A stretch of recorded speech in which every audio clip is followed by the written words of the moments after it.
everyone, welcome back to my channel. My name is Ekta, and if you don't know me, I cracked NEET 2024 with a score of 695.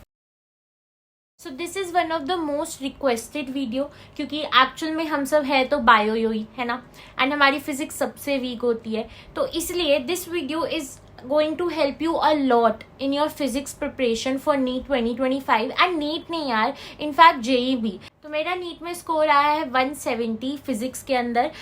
इसमें -5 मेरा हो गया था due to that atom वाला question. Second चीज आती है कि नीट 2025 का लेवल कैसा हो सकता है फिजिक्स का।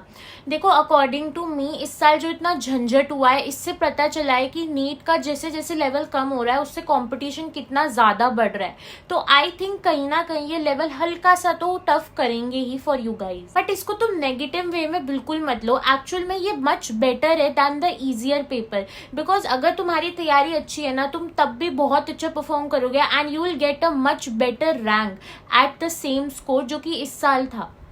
तो चलो अब हम मेन वीडियो पे चलते हैं and I will tell you कि हाउ टू प्रिपेयर। सबसे पहला स्टेप जो तुम्हें लेना है वो है अपने टीचर्स को अच्छे से एक तो सबसे पहले चूज करना, किन टीचर्स के साथ तुम्हारी फ्रीक्वेंसी बैठती है, किन का समझ तुम्हें आता है, एंड फिर उनको 100% ब्लाइंडली ट्रस्ट करना। तुम्हें उन टीचर से पढ़ते टाइम बिल्कुल भी ऐसा फील नहीं होना चाहिए कि तुम कुछ मिस आउट कर रहे हो और कोई और टीचर बेटर पढ़ा रहा है। That means you have to stay away from the FOMO, because अब इतने सारे रिसोर्सेज अवेलेबल है ना कि लोग उनमें ही गुम जाते हैं एंड एक टीचर को फॉलो नहीं करते हैं। Next thing is set your priority straight. कहीं से कुछ भी उठा के करना is not a solution, you have to follow systemic manner. अब तो तुमने बहुत सारे टॉपर्स के इंटरव्यू ऑलरेडी देख लिए होंगे जो जिसमें उन्होंने भी बताया होगा कि first they use to do their class notes, then their DPPs, then their assignments. उसके अलावा तुम कुछ भी ABC कर सकते हो, बट इन 3 चीजों को अपनी प्रायोरिटी पे रखना। Next is backlog. देखो जो बैकलॉग का बेस्ट सोल्यूशन है ना वो होता है उसे क्रिएट ही ना होने देना, बट अगर तुम्हारा हो भी गया है तो जस्ट मेक श्योर कि जो प्रेजेंटली चल रहा है क्लास में तुम्हारा उसका बैकलॉग तो बिल्कुल ना हो, और तुम पर डे कुछ 30 मिनट्स 45 मिनट्स या फिर वीकेंड पर उसको पूरी तरीके से कंप्लीट कर लो। मेक टारगेट्स कि इस हफ्ते में मेरे ये वाले चैप्टर का बैकलॉग खत्म हो जाना चाहिए। This is the only solution, you have to complete your backlog. अब नेक्स्ट पॉइंट आता है कि न्यूमेरिकल्स को कैसे स्ट्रेंथन करें। देखो सबसे पहला तो मैं तुम्हें क्लियर कट बोलूंगी कि अगर तुम्हारी मैथ्स अच्छी रही है 10th तक भी इनफैक्ट, तो तुमको फिजिक्स करने में थोड़ा सा इजी होगा। अब बात आती है कि अगर हमारी मैथ्स अच्छी नहीं थी 10th तक तो हम क्या करें। तुम्हें बेसिक मैथ्स पे फोकस करना है, just focus very closely on basic maths. ये कोई वही सा चैप्टर नहीं है, तुम्हें उसकी हर चीज इंटीग्रेशन फॉर्मूला लगाना सब पता होता है। इससे तुम्हारी केवल न्यूमेरिकल्स ही स्ट्रांग नहीं होती, तुम्हारी कॉन्सेप्चुअल बिल्डिंग भी स्ट्रांग होती है जिससे तुम अपने क्वेश्चन को ईजिली समझ पाते हो। नीट जैसे कॉम्पिटिटिव पेपर में जहाँ पे टाइम की इतनी कमी होती है, तुम्हारे दिमाग में फॉर्मूलाज इतने अच्छे तरीके से सेट होने चाहिए कि जब तुम क्वेश्चन रीड कर रहे हो ना उसी टाइम तुम्हारे दिमाग में वो फॉर्मूला क्लिक कर जाए। अब इसे कैसे करें, इसका बस एक ही तरीका है, रैपिड रिवीजन और क्वेश्चन प्रैक्टिस। रिवीजन के लिए तुम शॉर्ट नोट्स या फिर फॉर्मूला शीट बनाओ, ऐसे इसको चिपका दो पूरा, या फिर अपने शॉर्ट नोट्स को बार बार पढ़ते रहो। जब तुम लाइफ की छोटी छोटी एक्टिविटीज भी कर रहे हो ना, जैसे वॉक कर रहे हो, खाना खा रहे हो, तो उस टाइम पे उनको पढ़ो। इससे क्या होगा, बार बार तुम्हारे दिमाग में वो चीज रिपीट होगी। देन एक प्रॉब्लम आती है कि हमसे क्लास में तो क्वेश्चन हो जाते हैं बट जब हम खुद घर पे करते हैं ना तब हमसे कुछ भी नहीं होता। आई थिंक इसका रीज़न ये है कि तुम टीचर्स का वेट करते हो सॉल्व करने के लिए। जब तुम लेक्चर देख रहे हो तो तुम उसी वीडियो को उस टाइम पे पॉज कर दो जैसे क्वेश्चन आया।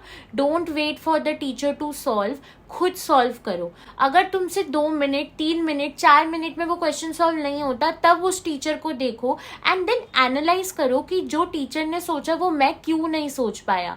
ऐसे करके तुम आगे वाले क्वेश्चन में भी अपनी थिंकिंग को लगा पाओगे। लेकिन अगर तुम्हें तब भी क्वेश्चन देख के समझ नहीं आता कि कौन सा फॉर्मूला लगाना है, कौन सा क्या करना है, और तुम अभी जस्ट स्टार्ट कर रहे हो, तुम 11th में हो और या फिर तुमने अभी नया ड्रॉप लिया है, ऐसे लिखो उस क्वेश्चन में। फर्स्ट पार्ट में लिखो कि दिया क्या क्या है, what is given. Second part में लिखो कि तुम्हारे पास कौन कौन से फॉर्मूले हैं जिसमें ये चीजें सेट होती हैं। देखो ये बहुत लंबा टाइम लेता है ये प्रोसेस, बट ये स्टार्टिंग में तुम्हारे न्यूमेरिकल्स को स्ट्रॉन्ग करने में हेल्प करेगा। हाउएवर ये नीट में काम नहीं आएगा। तुम्हें अपनी स्पीड कैसे ना कैसे करके तो इंक्रीज करनी ही पड़ेगी, और उस स्पीड को हम कैसे बढ़ाएं। 5th point, more the practice stronger the subject. जितनी प्रैक्टिस तुम कर सकते हो उसको उतनी प्रैक्टिस करो।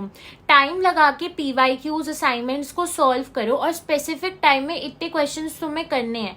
धीरे धीरे करके तुम्हें प्रेशर झेलने की आदत पड़ जाएगी और तुम्हारी स्पीड भी इम्प्रूव होगी। अब ये कुछ रिसोर्सेज हैं, इनको तुम प्रायोरिटी वाइज सॉल्व करो। जैसे कि सबसे पहले अपने क्लास नोट्स को करो, उसमें PYQ भी ज़्यादातर इंक्लूडेड होते हैं, और उसके बाद DPP करो, उसके बाद असाइनमेंट्स करो, फिर JEE के PYQ अगर तुम कर सकते हो 4 to 5 ईयर्स की तो ज़रूर करो, इससे तुम्हारी प्रैक्टिस बहुत अच्छी हो जाएगी। उसके बाद अगर तुम्हें कोई भी बुक मॉड्यूल या ऐप से सॉल्व करने क्वेश्चन तो तुम कर सकते हो। एक और टिप जो मैं यहीं पे ऐड कर देती हूँ वो ये हूँ कि जब भी तुम इन सब चीज़ों को सॉल्व कर रहे हो ना, कई सारे ऐसे क्वेश्चंस होंगे जो तुमसे नहीं होंगे, कई ऐसे होंगे जो तुमसे हो जाएंगे, बट तुम्हें पता लगेगा कि ये काफ़ी डिफिकल्ट है और हो सकता है तुम्हारे से ये बाद में ना हो। ऐसे सारे क्वेश्चंस को जो तुम सोचते हो कि तुम्हें रिवीजन की ज़रूरत पड़ेगी, उनको उसी टाइम मार्क कर दो जब तुम फर्स्ट टाइम कर रहे हो। इससे तुम्हारे रिवीजन का प्रोसेस बहुत ही फास्ट हो जाएगा। नेक्स्ट पॉइंट इज न्यूमेरिकल्स की स्पीड कैसे बढ़ाएं।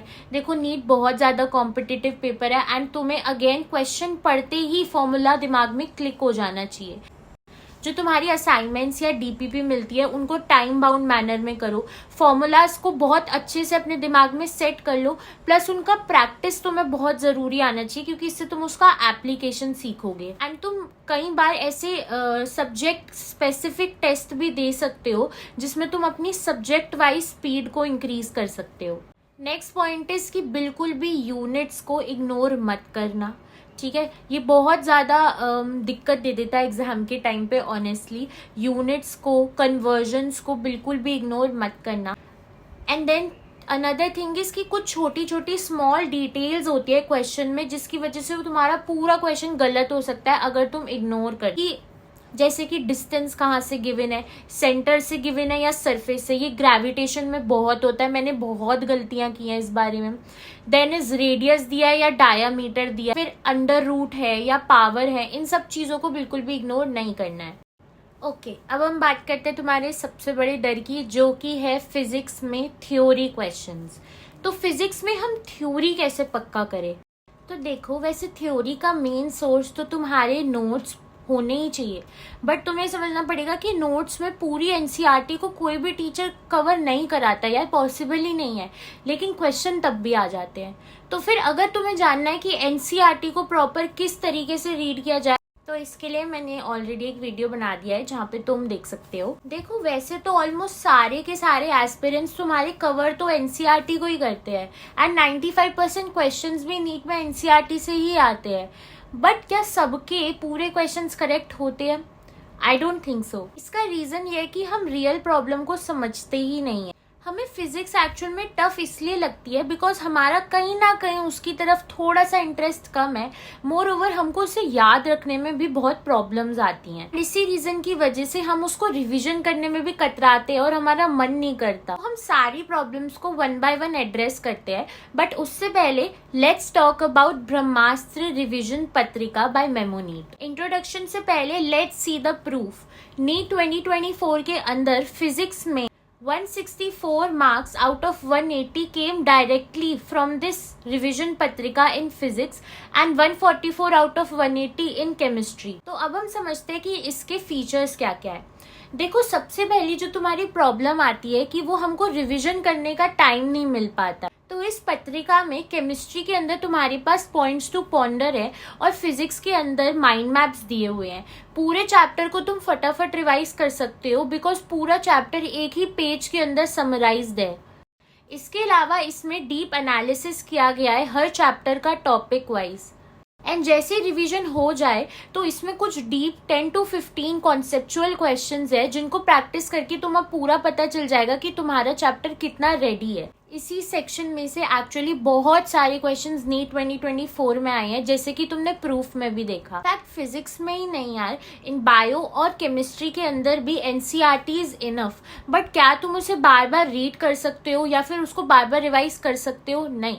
एंड ऑल्सो तुम उसको याद नहीं रख पाओगे लंबे टाइम तक because that's passive revision. You need to perform active revision. And what if I told you this app converts each and every line of NCERT into questions बात करें हम फिजिक्स और केमिस्ट्री के एनसीईआरटी की, तो देखो पूरे एनसीईआरटी में पैराग्राफ्स डाल रखे हैं and it is very hard to read again and again. But जब तुम उनका एनालिसिस करोगे तो तुम्हें रियलाइज होगा कि सेम ही कुछ सेक्शन से एनटीए बार बार क्वेश्चंस पूछता है, और अगर तुम उन्हीं पीवाईक्यू को बार बार सॉल्व कर लो तो तुम एग्जामिनर का माइंडसेट क्रैक कर सकते हो। मोर ओवर, अगर तुम एनसीईआरटी को एक बार पढ़ भी लो तो उसको रिविजन करने में बहुत प्रॉब्लम आती है बिकॉज इतनी बोरिंग लगती है एनसीईआरटी। इसलिए यहाँ पे तुम्हें एनसीईआरटी बेस्ड नोट्स भी मिलते हैं जो कि बहुत ज्यादा कलरफुल है। मोर ओवर, इनमें फ्लो चार्ट्स, डायग्राम सब कुछ है। यहाँ पे तुम फिजिक्स के फॉर्मूला को फ्लैश कार्ड्स की मदद से भी रैपिड रिवाइज कर सकते हो। यहाँ पर पीवाईक्यू मार्क नोट्स भी तुम्हें मिलेंगे। वैसे तो जो मैंने दिखाया वो सब फिजिक्स के रिगार्डिंग था, बट ये सारे फीचर्स तुम्हें तीनों सब्जेक्ट्स फिजिक्स, केमिस्ट्री, बायो में भी मिलेंगे। बायो में they have made mnemonics to make your learning easier. सारे नोट्स आपको ऑफलाइन भी ये लोग डिलीवर कर देते हैं। बट इतना सब करने के बाद भी अगर हमारे को डाउट्स आते हैं तो हम कैसे सॉल्व करें is one of the most common questions जो कि एक ऑनलाइन स्टूडेंट को आता है। So with this you can get enrolled in WhatsApp doubt clearance support group जो कि 24/7 ऑन रहता है एंड तुम कभी भी अपने डाउट्स इस व्हाट्सएप ग्रुप पर भेज सकते हो। So this is an elite plan. So यहाँ पे तुम्हारे पास page wise NCERT, PYQ NCERT, part test, lectures, flash cards सब कुछ है। आई होप तुम्हें इन्फॉर्मेशन हेल्पफुल लगी होगी and if you really relate to all the problems and you want to solve them, go check out their app and if you want to purchase the plan, use my coupon code to get an additional 20% of. इसके बाद एक और point मैं तुम्हें add करके बता दूं कि जितने भी तुम टेस्ट दोगे आगे कोई भी इंस्टीट्यूट के हो वो, उसमें कई बार तुम्हें तब भी न्यू थ्योरेटिकल क्वेश्चंस देखने को मिल जाएंगे। कई बार ऐसी थ्योरी आएगी जो तुमने कभी नहीं पढ़ी होगी। तुम्हें डरना नहीं है, तुम्हें उस थ्योरी को अपने नोट्स में उन्हें ऐड कर देना है एंड आगे बढ़ जाना है। Just remember that theory, don't get scared of it. इसके बाद मैं तुम्हें फिजिक्स में मैंने कैसे पेपर अटेम्प्ट किया था वो बता दूं। ओवरऑल तो मैंने सबसे पहले बायो की थी, देन फिजिक्स की थी, देन केमिस्ट्री की थी। अगर मैं फिजिक्स की बात करूं तो मैं उसको राउंड वाइज सॉल्व करती थी।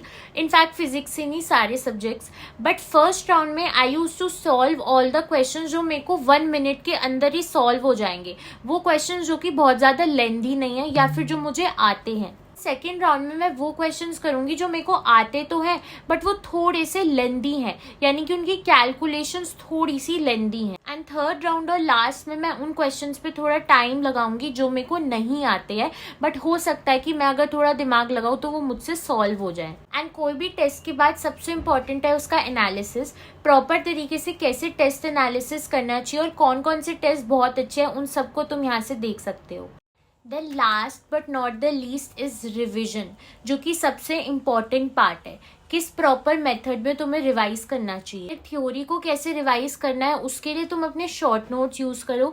मैंने ऑलरेडी प्रॉपर शॉर्ट नोट्स कैसे बनाते हैं उस पर वीडियो भी बना दिया है। देन जितने भी क्वेश्चंस तुमने अपने फर्स्ट टाइम में मार्क किए थे जैसे कि मैंने पहले बताया था और अपने असाइनमेंट्स में, उन सबको दोबारा सॉल्व करो एंड देन फाइनली अपने टेस्ट की सारी मिस्टेक्स को रिवाइज करो। आई होप तुम्हें ये वीडियो हेल्पफुल लगी होगी। All the best.